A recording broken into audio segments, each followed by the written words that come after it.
President Bush has talked about our staying in Iraq for 50 years. Maybe 100.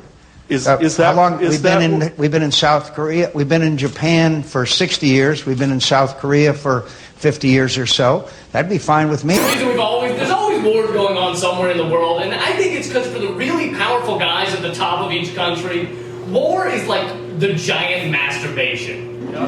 It's like jacking off on a scale we can't even imagine, you know, where people die and civilizations are destroyed, and that's why they can't stop. You know, they can hold off. They can hold, like Israel, for example. They held off for like 10 years. The rabbis were like, that's disgusting. Don't do that. So they held off, and then, you know, after a few years, they got a little shaky all over Lebanon.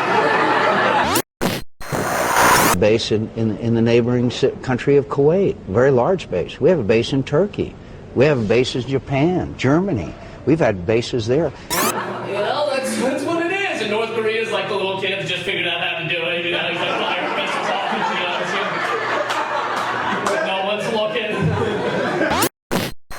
President Bush has said, even if I knew he did not have biological, chemical, or nuclear program, I still would go into Iraq to topple Saddam Hussein. Would you have? Yes. And the U.S. is like, Dad, don't do that. What are you doing? And then North Korea was like, but you do it all the time. I've seen you. And then the U.S. was like, all right, go ahead. Feels kind of good.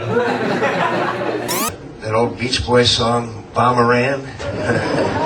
Bomb, bomb, bomb, bomb. Anyway. War is going on. You don't feel it at all. You know, I think if there's one thing, the war should be like a splinter in the bottom of your foot. At the very least, it should hurt a little all f***ing day. You know, instead for us, war is like, it's like a bad haircut. You know, for the first couple of weeks, we're like, oh, this sucks. And then we're like, it'll work out. Yeah. Bomb, bomb, bomb. Bomb, bomb, bomb.